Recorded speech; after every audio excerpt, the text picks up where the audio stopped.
Ai, que frio! Ai, que frio! Ai, que frio! Ai, que frio! Ai, que frio! Ai, que frio! Ai, que frio! Oh, que frio! Eu não gosto de frio. Viu? Escuta aqui.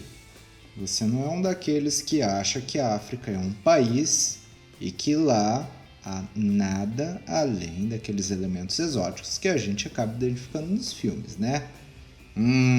Espero que você não seja uma dessas pessoas, mas caso seja, essa palestra é voltada principalmente para os senhores. Por que, professor? Nossa, quantas acusações graves no começo da palestra! Acusações gravíssimas, senhores. Por quê? Muito mais grave é alguém na face dessa terra desconsiderar toda a riqueza cultural e histórica presentes na África, ou melhor dizendo, nas Áfricas, pois assim como qualquer continente, está aí um ambiente no qual há variedade, há diversidade, há tudo múltiplo, pois, como em qualquer continente, há multiplicidade de povos, línguas, culturas, hábitos, costumes, etc. Hoje a gente vai falar um pouquinho sobre os reinos e os povos africanos, principalmente em períodos pré-contato com os europeus, beleza? E fica aí o desafio, como vocês podem ver atrás do título na nossa aulinha, que é onde se encontra o pano de fundo do nosso slide de abertura, a uma imagem de um clipe musical. Professor, como que eu posso saber que isso é um clipe musical? Porque olha só lá no canto inferior esquerdo, Vevo. Nossa, professor, mas que clipe é esse? O desafio é justamente esse. Vai ganhar um chocolate quem me disser que banda e que música essa imagem a qual clipe se refere. O desafio está dado. E a minha noiva já tá dando risada, porque é uma música que ela gosta. É a música do nosso namoro. Mentira. É sim. Crianças sobre os reinos e povos africanos. Vamos lá. Professor, você tá me dizendo que há história na África antes do contato com os europeus? Galera, essa pergunta pode parecer um tanto quanto óbvia e um tanto quanto estúpida. Mas eu convido os senhores a questionarem-se sobre o que nos é comunicado por meio de filmes, por meio dos livros, que circunscreve-se à África no período anterior ao contato com os europeus. São poucas as coisas, né? Galera, isso é uma lacuna na história, isso é uma lacuna na comunicação terrível, que fundamenta-se principalmente na ignorância e no preconceito. Nossa, velho, é de doer o fígado quando eu tô assistindo o History Channel, que eu gosto, né? Via de regra tem algumas coisas até bem legais lá, mas nossa, velho, como é doloroso ver quando eles estão tratando de civilizações antigas como, sei lá, Roma, a Grécia, e tudo é maravilhoso, e aqueles povos são sábios e ardilosos, e nossa, que engenheiros maravilhosos. Quando a gente vai tratar da África antes do contato com os europeus, nós temos ninguém menos de apresentador do que aquele cara que tem o cabelo espetado, e ele vem explicar que tudo se deu em função do contato com os ETs. Nossa senhora, velho, que raiva.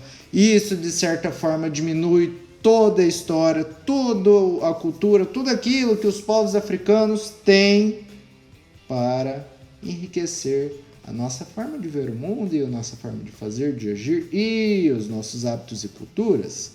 Os senhores podem não perceber, mas uma série de elementos de cultura afro estão circunscritos ao nosso dia a dia, a gente nem sabe. Uma vez que a parte majoritária da civilização brasileira, quem sabe da América, é ou logo será composta por descendentes de negros, tá? Pessoal, o nosso Brasil é multicultural, mas uma das culturas que compõe a coxa de retalhos que é o nosso Brasil, é majoritariamente negra. É uma cultura que está presente no nosso dia a dia, que está ao nosso redor, que faz parte da nossa rotina. Esse é um dos motivos pelos quais nós precisamos conhecê-la, respeitá-la e deixar ignorâncias e preconceitos de lado. Por quê? Porque a África tem um arcabouço de conteúdo fantástico, tão interessante quanto qualquer outro ponto da história tem a nos oferecer.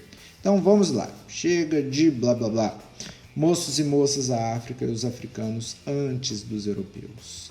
Em se tratando da história da África, pessoal, era comum, inclusive, refletir-se que dos séculos 9 até o 19, a gente podia chamar esse período como África pré-colonial, como se a história da África resumisse-se à África enquanto colônia.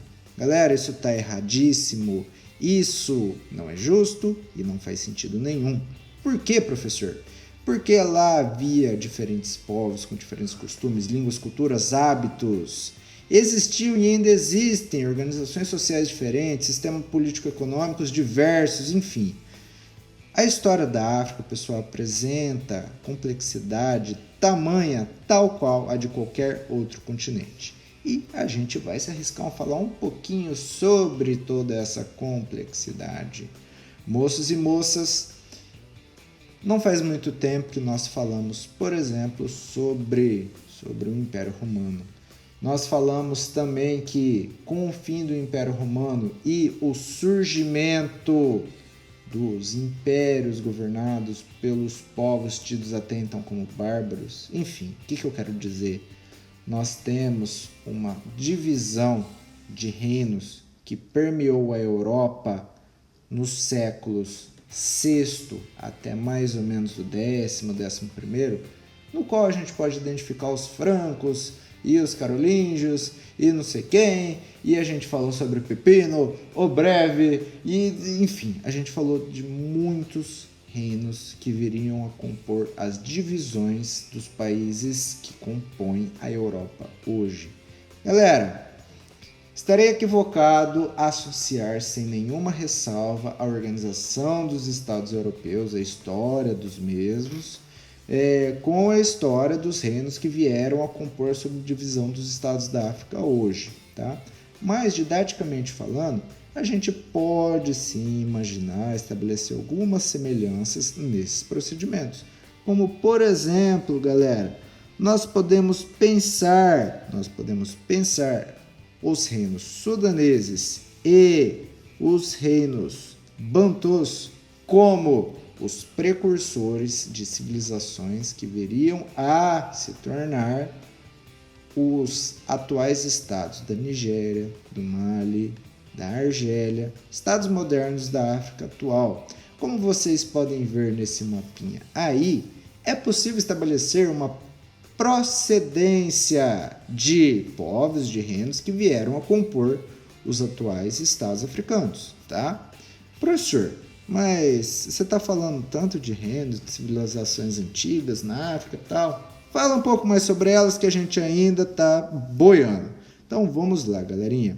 O que eu quero que vocês saibam? Começando pelos reinos sudaneses. Há indícios de que por volta do século VII depois de Cristo, os árabes que penetraram o norte da África, eles acabaram ampliando as rotas comerciais que lá já existiam, tanto no norte quanto ao sul do deserto do Saara. E a partir desse comércio que era bastante intenso em regiões transsaarianas, ou seja, em regiões que tomavam não apenas o deserto do Saara, como também o seu entorno, grandes reinos formaram-se. Galera, onde há comércio, há dinheiro, e onde há muito dinheiro, há o surgimento de civilizações. No caso, reinos que baseavam a sua riqueza esplêndida em alguns momentos, no comércio de cereais, ouro, marfim, pimenta, âmbar e escravos, inclusive, sal, conchas, tâmaras, tecidos, etc. Sim, a África também é composta por aqueles elementos do exótico que a gente tanto vê em filmes, em músicas, em desenhos, coisa e tal. Mas não é só isso. Isso é apenas uma parte de tudo que aquela história tem a nos oferecer. E eu vou continuar falando mais sobre isso no próximo bloco da nossa palestrinha. Te espero lá!